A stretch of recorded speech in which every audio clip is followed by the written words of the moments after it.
Ah, it's there, look. It's there. So yeah, pretty straightforward one, guys.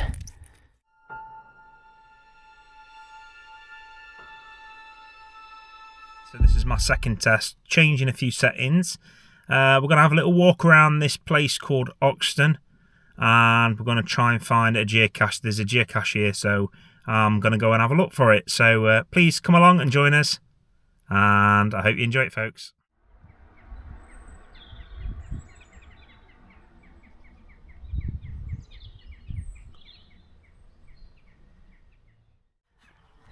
Hi everyone.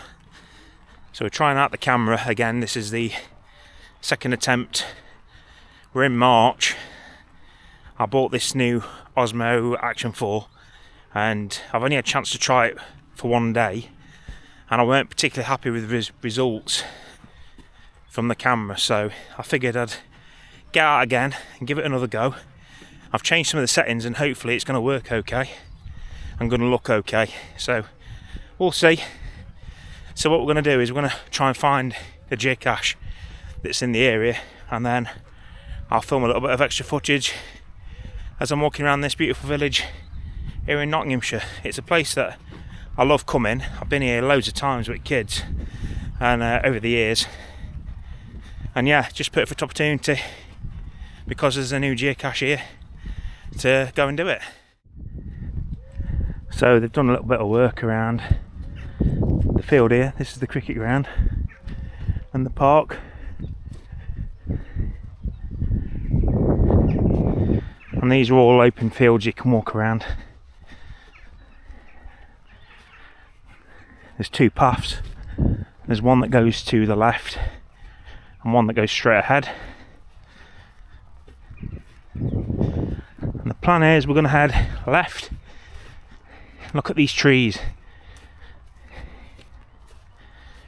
Now if you go back and look at my drone videos, my very first drone flight was from this field overlooking the cricket ground, and it just happened to be that at the time I filmed it they were actually cutting the grass, so it actually worked out perfect at the time, so I got some really good footage.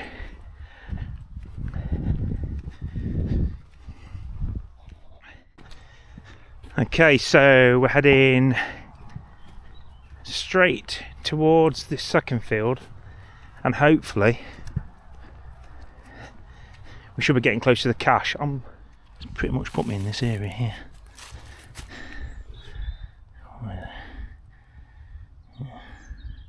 Ah, it's there, look. It's there. So yeah, pretty straightforward one, guys. This one. But the logbook looks soaked. So there's two hills over here. So the first one, that's called Windmill Hill, and then as you go over you can go to the second hill, which has got amazing views, which is called Robin Hood Hill. I've done plenty of videos of that before, so I'm not going to bore you with that. But what we're going to do now is have a walk and show you a little few things that surround Oxton village. So yeah, straightforward geocache find that was. The logbook was wet though, so that weren't ideal, and I've not got no replacements with me today. But other than that, easy enough find, so happy with that. Okay folks, so here we are in front of the Ye Old Bridge Inn. So at the turn of the 20th century, Oxton had 4 public houses. It had the Green Dragon, the Young Oak, the Old Oak and Ye Old Bridge Inn. Today there's only 2 pubs that are left in the village. The Green Dragon, which is right bang in the middle of the village, so I'll take you down there and show it you in a minute. And then this one, the Ye Old Bridge Inn on Main Street. Very popular pub, folks, and they do good food and nice beer. They're doing a bit of work at the pub, but I just want to show you these tables that you can go to. Quite nice they are. So you can book them. If you fancy something a little bit different. Looks like the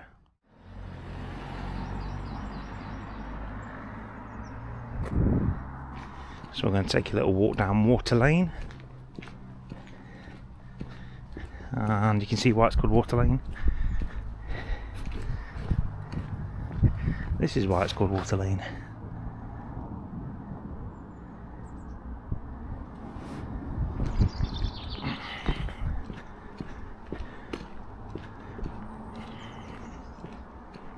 I'm not sure if this was an old mill. It's called the Bridge House. Yeah, I'm not quite sure on that one. Right folks, I've just seen a fox running across the field here. Let's see if we can get the fox on camera. He just ran across the field. Where did he go?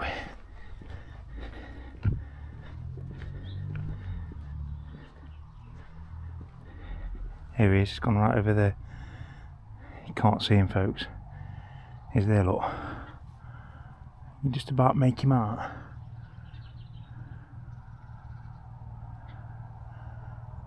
Something's caught his eye. He's chasing something.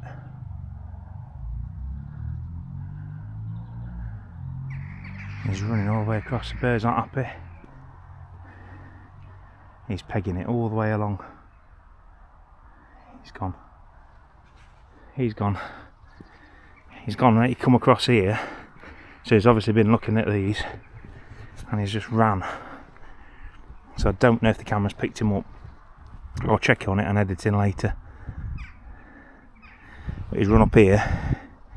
Got through the corner there and he's ran through this bit of field here. So he's only over there somewhere at the back of these houses. It's funny that. I was just talking to my dad today about foxes. I haven't seen a fox in a while.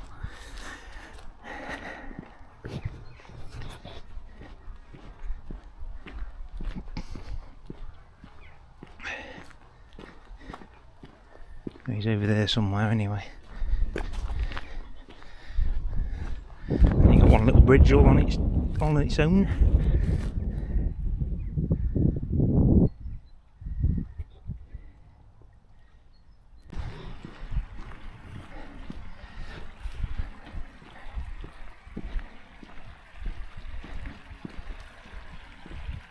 It really is such a beautiful village. Such a beautiful village. Love coming here. All the daffodils are coming out. Beautiful.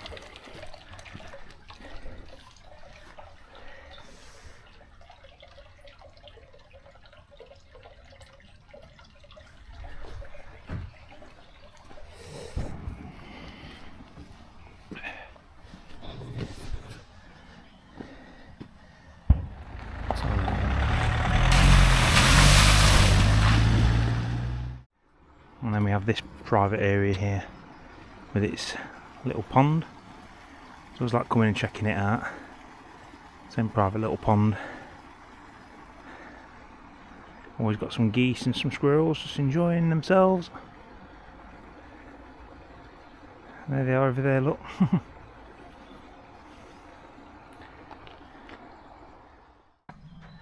Okay folks, so this is St. Peter and St. Paul Church. It's mainly built out of Mansfield stone during the 11th century, and over the years it's gone through several phases of architectural change. Excavations of the foundations have dated the earliest phase of the church to the Saxon period, with the chancel and the nave being added during the Norman period of the 12th century. And the last major work to be undertaken was adding 2 new bells in 1986, bringing the total to 6 bells. Now, as usual, these churches don't tend to be open, tend to be locked, and normally you would have to get a key off the vicar. So we're not going to attempt to look in there, but we'll have a walk around here. So this is the path that takes you around the gravestones, and as you can see, this first one here is Emma Cottingham in 1884, age 57. So there is some quite old gravestones in this churchyard. So I'm not going to dwell on it too much, folks, because there's a few other places I'd like us to go and check out. So what we'll do is we'll go around the tree here, because there's more modern graves at the back. You used to be able to get to the back bit with a bench, but it looks like they're doing some work over there. And they've put a sign up here about pollinator habitat. Oh, it's about grasses not mown due to the pollination habitat. Tell you what, we're going to have a look at that tomb. There's a tomb in that corner over there. Let's go and check it out. If we can get around to it, there's a lot of graves here. A lot of old ones, I mean, look at that. Just rested up.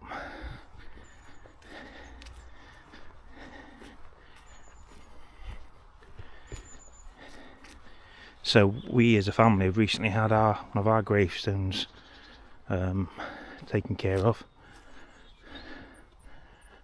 by a family member. It cost quite a bit of money, I do believe. I do believe it is quite expensive if you need to replace a headstone nowadays.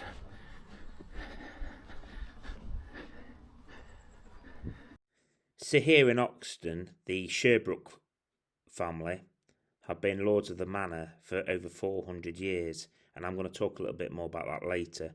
But one of the descendants is a Robert Sherbrook, a Captain Robert Sherbrook, and I never found his grave, and I wish I had done now, because he was a captain in the Royal Navy during the Second World War, and following a battle of the Barents Sea, he was awarded the Victoria Cross.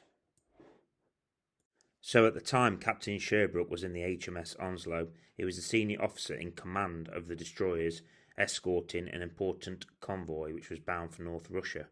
On the morning of the 31st of December in 1942, off the North Cape, he made contact with a greatly superior enemy force led by the heavy cruiser Hipper and the pocket battleship Lutzow, which was attempting to destroy the convoy. Captain Sherbrook led his destroyers into the attack and closed the enemy.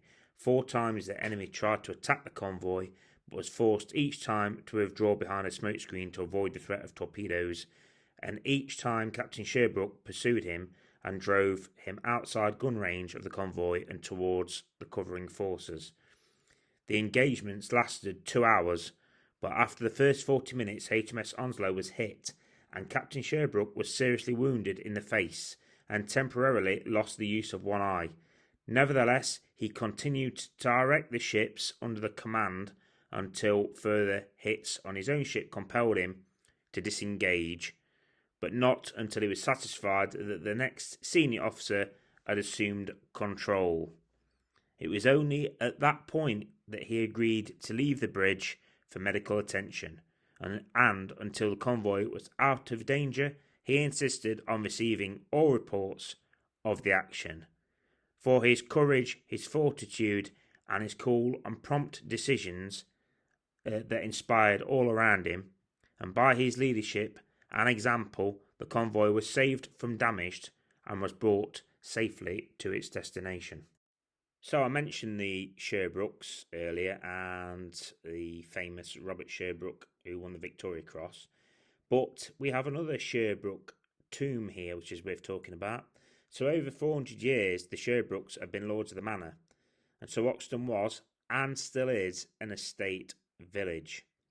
Many of the tenants were farmers or were employed on the estate at the time.